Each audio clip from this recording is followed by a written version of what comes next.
신경주사가 꼭 필요할 때가 있어요. 그런데 맞을 때가 아닌데 계속 맞고 계신 분들이 너무 많아요. 왜 맞아야 하는지 모르고 맞으면 처음에는 효과가 좋아요. 길게는 6개월까지 가시는 분들도 있어요. 그런데 반복하다 보면 한 달, 일주일, 하루, 어느 순간은 맞아도 하루도 안 가요. 반대로 알고 맞으면 여기가 통증의 범인이구나, 다음 단계로 가야겠다, 주사 한 번이 완치를 향한 결정으로 바뀌어져요. 신경주사를 언제 맞고 언제 멈춰야 하는지 누구나 쉽게 이해할 수 있도록 오늘 영상을 준비했고요. 또 다른 영상이나 병원에서 들어보지 못했던 신경주사의 탐정 역할까지 준비했으니까요. 영상 끝까지 시청해주세요. 병원에서 알려주지 않는 더 많은 내용이 궁금하시면 구독과 좋아요 눌러주세요. 안녕하세요. 의라차차 정형외과 박용택 원장입니다. 먼저 한 가지 여쭤볼게요. 지금 맞고 계시는 신경주사 왜 맞는지 정확히 알고 계신가요? 대부분 아파서요, 병원에서 맞으라고 해서요, 이렇게 말씀들을 하세요. 보통 허리 통증 낫는 주사라고 생각하시죠? 그런데 신경주사는 사실 두 가지 역할을 해요. 첫 번째는 대부분 아시는 치료제 역할이에요. 눌리고 부어있는 신경 근처까지 바늘을 깊숙이 넣어서 신경 주변 근육이나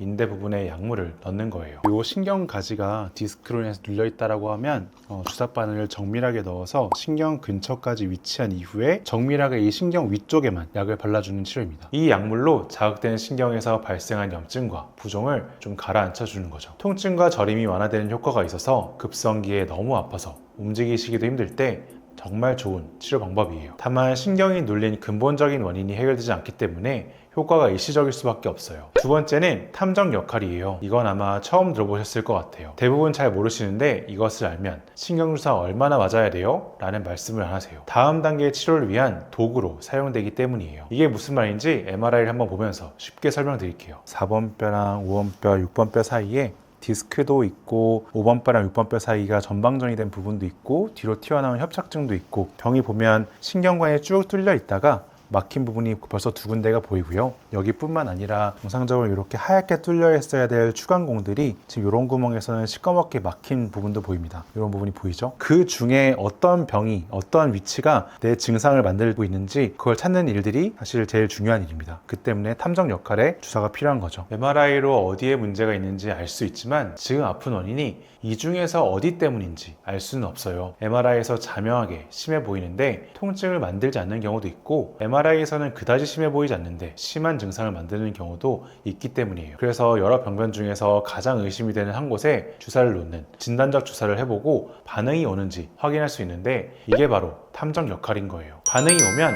범인 확정인 거죠. 사실 저는 진단적 주사 외에도 여러 가지 검사를 추가적으로 하고 있어요. 더 정확한 진단을 하기 위해서죠. 환자분의 상태, 이전 치료 내용, 의학적 검사, 동적 엑스레이 등 종합적인 검사를 통해서 통증을 일으키는 진짜 원인을 먼저 확인하고 있어요. 조금 번거롭고 시간이 걸릴지라도 회복의 시작은 정확한 진단에서 출발한다고 생각하기 때문에 충분히 검증하는 과정을 거치는 거예요. 원장님 정말 꼼꼼히 검증을 하시는 것 같은데요. 제가 환자라면 믿음이 갈 것 같아요. 이렇게 검증을 철저하게 하게 된 계기가 있으신가요? 정확한 진단이 되면 최소한의 약만으로 주사 치료를 할 수도 있어서 부작용을 최소화할 수 있는 장점이 있고요. 또 사실 유튜브를 통해서 정말 많이 찾아와 주시고 있어요. 오시는 분들 중 70대 이상의 고령인 분들도 많으시거든요. 그래서 치료를 잘 하는 것도 중요하지만 부작용을 최소화하면서 치료하는 것이 중요하기 때문에 더 꼼꼼하게 검사를 하게 되는 것 같아요. 그리고 저는 비수술적인 치료도 하지만 필요한 경우엔 내시경 수술도 주로 하게 되는데, 그것 때문이기도 한 것 같아요. 내시경 수술은 정말로 정밀한 치료거든요. 정밀하게 손상을 최소화하면서 병이 있는 딱 그 자리만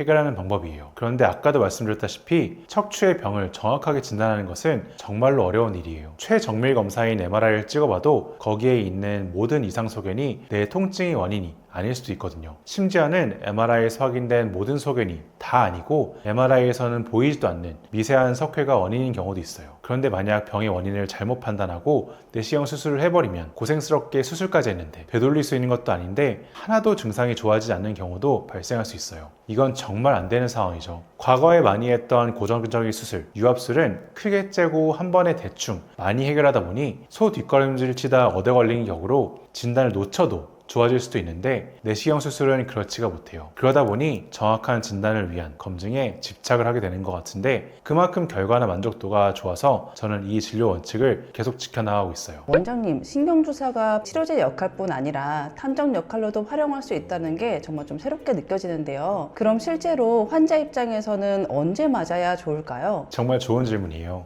이제부터 정말 중요하니까 본인이 어떤 타이밍에 해당하는지 체크해 보세요. 주사를 맞아야 할 타이밍이 있어요. 크게 세 가지로 나누어서 설명드릴게요. 첫 번째, 급성 염증기예요. 움직이시기도 힘들 때, 갑자기 다리가 너무 아파서 한 발자국 한 발자국 떼는 게 힘들게 느껴지실 때, 잠도 못 주무실 정도일 때, 이때는 신경주사는 정말 효과적이에요. 2024년 미국 신경외과학회 메타 분석에서 신경주사가 단기 다리 통증을 자명하게 줄인다는 보고도 있으니 급성기에는 망설이지 마시고 맞아주세요. 물론 안전한 범위 내에서요. 진통제만 먹으면서 끙끙 앓고 있으니 한번 맞고 빨리 활동을 재개하시는 게 훨씬 나아요. 통증이 없어야 몸이 근본적인 회복을 할 수 있는 걷기 운동, 코어 운동을 할 수 있게 되고 회복도 훨씬 빨라지기 때문이죠. 두 번째로 어디가 문제인지 진단이 필요할 때예요. 아까 말씀드린 탐정 역할이에요. MRI에 3-4군데 이상의 병변이 보이고 있는데 진짜 범인이 어딘지 모를 때 의심이 되는 곳에 한번 놓아보고 반응을 보는 거예요. 이걸 꼭 알아야 하는 이유가 있어요. 척추 최신 치료법인 PSLD 내시경술은 1cm도 안 되는 8mm 정도의 작은 구멍으로 정확히 타겟한 부분만 치료해요. 근육 손상이 적고 회복이 빨라서 당일 걸어서 태어날 정도예요. 대신 딱 계획한 자리만 해결되기 때문에 진단을 잘못하면 기술적으로 완벽해서도 해결이 안 되는 경우가 발생해요. 진짜 범인이 그대로 남아있는 거예요. 내시경술이 정밀한 만큼 진단의 정확도가 결과를 좌우하는 거죠. 내시경 수술은 기술만 좋으면 되는 게 아니거든요. 그래서 정확한 진단을 위해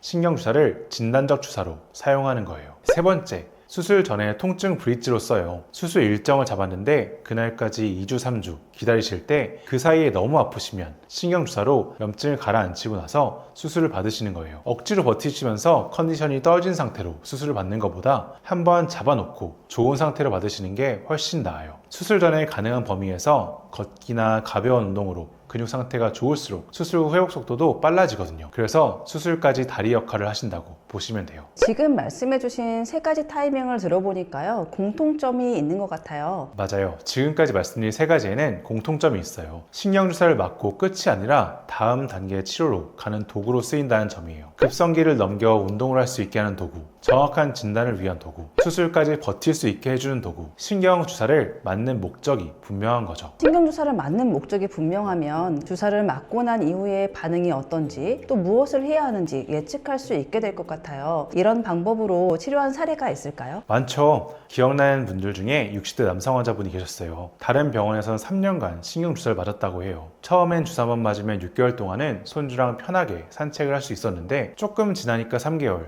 또 1개월 만에 다시 똑같이 아파지셨다고 해요. 그리고 저에게 오셨을 땐 효과가 일주일도 안 가는 상태셨죠. 여러 병원을 다니셨는데 그때마다 수술을 권유하셨다고 해요. 불리증도 있으셔서 나사모 수술밖에 안 되는 상황이셨고요. 사실 처음 저희 병원에 오셨을 때에는 나사모 수술이라도 그것만이라도 피하고 싶다 정도의 기대로 오셨다고 해요. 내시경으로 혹시 가능할까 하는 마음으로요. 그런데 MRI를 차근차근 검토해보니 뭔가 조금 이상했어요. MRI에서 보이는 병은 여러 가지였는데 왠지 그동안 간과했을 것 같은 병이 보이더라고요. 그리고 주사를 어떻게 맞으셨는지 과거 치료 기록을 물어봤더니 주사를 허리에만 4개에서 6개 정도 콩콩콩콩 맞으셨고 주사 과정에 엉치나 다리 쪽으로 퍼진 느낌까지는 없으셨다고 해요. 아마도 약한 단계의 주사인 근육주사나 내측 분지 차단술밖에 안 해보셨던 것 같아요. 그래서 한 번만 더 주사를 해보기로 했어요. 정확한 위치에 단계를 올려서요. 의심이 되는 정확한 위치에 신경막에 직접 주사를 놔서 주사약이 퍼지는 과정에 엉치가 뻐근해지는 경막의 차단 주사와 저리는 위치 쪽으로 찌릿해지는 선택적 신경근 차단 주사를 병합해서 성분을 순하게 해서 맞아보니 다른 주사와는 다르게 많이 좋아지는 느낌이 드셨다고 했어요. 그래서 이후로는 안전한 간격으로 약 4주 간격으로 주사를 2번 더 맞았고요. 증상은 많이 완화되셔서 지금까지도 통증 없이 잘 지내시고 계세요. 물론 완전하진 않으세요. 3-4달에 한 번씩은 주사를 맞아야겠다고 나오시긴 하시지만 걱정하셨던 나사모 수술을 안 하고도 충분히 일상생활이 가능해지신 거예요. 마지막 주사 6개월 후에는 선생님 손주 안고 계단도 내려간다 하면서 좋아하셨어요. 정말 수술밖에 답이 없는 줄 알고 큰 수술까지 고민하셨던 분인데 신경주사로 해결이 돼서 너무 잘 치료되신 것 같아요. 그런데 아무리 좋은 치료법이어도 주의할 점이 있을 것 같아요. 좋은 치료법이더라도 과하게 사용하면 오히려 독이 될 수 있어요. 부작용에 대해서 꼭 아셔야 돼요. 신경주사는 스테로이드가 들어간 주사가 있고 없는 주사가 있어요. 급성 통증이나 염증을 잡을 때에는 스테로이드가 필요한 경우가 있는데 맞으면 금방 좋아져요. 처음엔 조금 드라마틱하죠. 바로 좋아지거든요. 효과가 좋으니까 아프면 또 놔달라고 하세요. 그런데 이게 반복, 누적되면 부작용이 생길 수 있기 때문에 맞는 기준을 알아두셔야 돼요. 스테로이드가 들어간 주사라면 6개월에 3-4번 미만으로 한 번 맞고 다음까지 최소 1-2주 간격으로 꼭 3번을 맞아야 한다더라 같은 원칙은 없어요. 한 번 맞고 증상이 다스려지면 더 맞으실 필요는 없어요. 왜 횟수가 중요하냐면 부신 기능 저하 때문이에요. 신장 위에 부신이라는 장기가 있는데 여기서 매일 자연 스테로이드를 조금씩 만들어내요. 그런데 밖에서 스테로이드를 받으면 직접 안 만들어도 되겠네 하고 쉬어버려요. 너무 짧은 간격으로 반복해서 맞으면 부신이 만성적으로 약해질 수가 있어요. 그런데 스테로이드가 들어가지 않은 신경주사라면 사실 이런 횟수나 간격에 제한 없이 할 수가 있어요. 물론 여러 차례 주사를 하시는 것이 고생스러운 과정이 되겠지만, 그리고 아무래도 스테로이드가 들어간 주사보다 효과가 덜한 경우도 많겠지만 부신 기능 저하를 포함한 스테로이드 부작용이 없으니까요. 그래서 후관절 증후군 등 가벼운 병이나 디스크 협착증이 심하지 않을 땐 비스테로이드 주사를 먼저 시도해보는 경우도 꽤 있어요. 6개월에 3-4번 이상 맞게 되면 부작용으로 어떤 증상이 생길 수 있나요? 6개월에 3-4번을 넘기면 누적 부담이 커져서 골다공증, 당뇨 악화, 면역 저하로 이어질 수 있고, 고령자, 폐경 후 여성, 당뇨가 있으신 분, 면역이 약하신 분은 더욱 신중하셔야 돼요. 그럼 부작용이 생기기 전에 주사를 그만 맞아야 한다거나 아니면 시술이나 수술 같은 다른 치료를 고려해야 하는 증상이 있을 것 같아요. 한계 신호라는 게 있어요. 이 신호가 나오면 더 이상 주사로는 안 된다는 거예요. 주사 치료로 다 잘 해결되면 좋을 텐데 간혹 이 도구가 안 통할 때가 있거든요. 이 두 가지 신호만 기억하시면 부작용 없이 안전하게 치료하실 수 있어요. 한계 신호 첫 번째예요. 주사를 3회 이상 맞았는데 효과 지속 기간이 점점 짧아지는 것 같을 때예요. 처음 맞았을 때는 3개월 이상 갔어요. 두 번째는 한 달, 세 번째는 2주, 그 다음에는 1주, 며칠, 효과 지속 기간이 계속 짧아지는 거예요. 신경주사는 신경관 내 염증을 가라앉히는 거예요. 근데 효과가 점점 짧아진다는 건 염증 해결만으로는 안 된다는 거예요. 신경을 누르는 원인이 따로 있을 수 있다는 거죠. 비정상적으로 자라난 뼈와 황색인대로 인해서 신경관이 구조적으로 눌리고 압박되어 있는 상태가 되니까 부어있는 걸 가라앉히는 정도의 치료로는 더 이상 해결할 수 없는 단계가 온 거예요. 두 번째 한계 신호예요. 주사를 맞고 더 아파졌다. 주사를 맞고 2-3일 동안은 통증이 일시적으로 더 심해지는 분도 계세요. 이것까지는 정상 반응이에요. 이걸 스테로이드 플레어라고 하는데 주사가 들어가면서 일시적으로 자극을 줄 수가 있거든요. 며칠만 지나면 자연스럽게 가라앉아요. 그런데 문제는 며칠이 지나고도 안 가라앉고 점점 더 심해지거나 새로운 곳까지 아파지면 그건 정상 반응이 아니에요. 약이 잘못 들어갔거나 시술 부위에 염증이 생겼다거나 애초에 신경 눌림이 심해서 주사로는 안 되는 상태였을 수 있어요. 이 증상이 있다면 시술 받으신 병원에 즉시 연락하셔야 됩니다. 아프다고 한 번 더 맞으시면 절대로 안 돼요. 더 이상 주사로 해결이 안 되는 상태라고 한다면 시술이나 수술을 고려해야 되는 걸까요? 주사를 맞고도 증상이 지속되거나 오래가지 않는다고 하시는 분들께 꼭 드리고 싶은 말씀이 있어요. 전문의가 척추신경주사를 시행한다고 했을 때 성공률이 얼마나 될 것 같으세요? 95%? 98%? 네, 아니에요. 여러 연구를 통해서 나온 결과는 60-70% 정도 수준이에요. 셋 중에 하나는 주사가 제대로 안 들어간다는 거예요.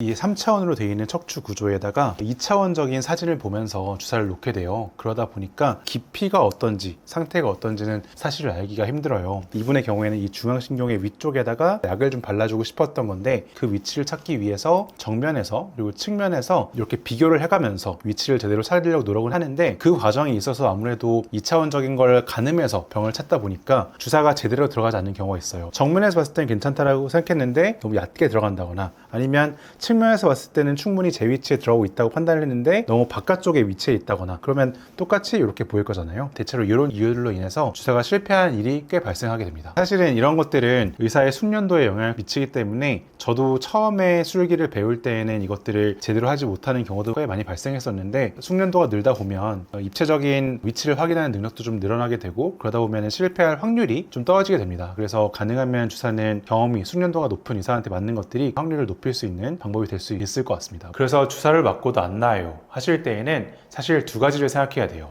병 자체가 주사로는 안 될 만큼 진행돼서 수술이나 시술이 필요할 정도인지, 아니면 주사가 제대로 안 들어간 건지. 후자일 가능성이 생각보다 훨씬 높아요. 그래서 저는 주사에도 안 됐으니 바로 수술합시다 하지 않아요. 주사가 실패했을 가능성을 먼저 생각하고 방법을 바꿔서 보통 한 번 더 시도해봐요. 놀랍게도 그러면 좋아지시는 분들이 정말로 많아요. 수술을 하려고 마음을 정리까지 다 하고 오셨는데 주사만으로 좋아지시는 분들이요. 물론 방법을 바꿔서 다시 시도해봤는데도 여전히 아프시다면 그때에는 수술이나 시술을 하셔야 되겠죠. 주사에 차도가 없다고 바로 포기하지는 마시고 병원이나 의사를 바꾸든 주치의 선생님과 상의해서 주사 방법을 바꾸든 한 번 더 시도해보고 최종 결정을 내리시면 더 좋을 것 같습니다. 주사를 맞고 오히려 조금 더 아픈 것 같은데 혹은 다른 불편감이 생겼는데 하고 생각되시는 분들이 꽤 있으시죠? 사실 주사는 주사액의 성분이나 신경을 자극할 수 있다는 점 때문에 초반 며칠 정도는 주사 전보다 더 아프기도 해요. 그런데 당연히 드물게는 실제로 뭔가 문제가 생겨서 그런 증상이 생기는 경우도 있죠. 안심을 해도 될 주사 후에 정상 반응과 진짜 위험 신호를 구별하는 방법을 정리해 드릴게요. 일반 반응이에요. 이건 걱정하지 않으셔도 돼요. 시술 부위를 눌러서 아픈 압통이 하루에서 3일째까지 간다. 일시적으로 통증 증가가 하루 이틀 간다. 스테로이드 플레어라고 부르죠. 안면 홍조, 일시적인 분면, 혈당이 일시적으로 상승한다.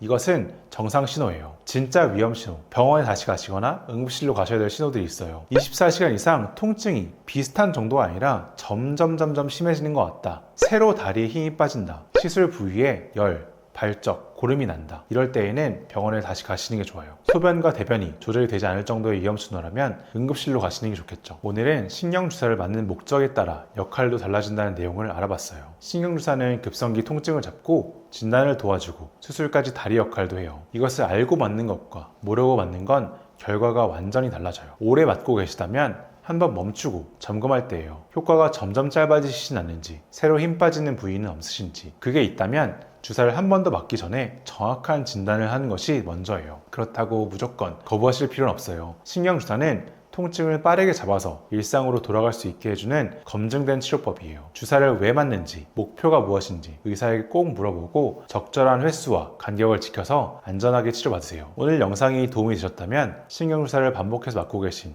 가족이나 지인분께 이 영상을 공유해주세요. 구독과 좋아요도 눌러주시면 더 많은 분들께 닿을 수 있습니다. 지금까지 의라차차 정형외과 박용택 원장이었습니다.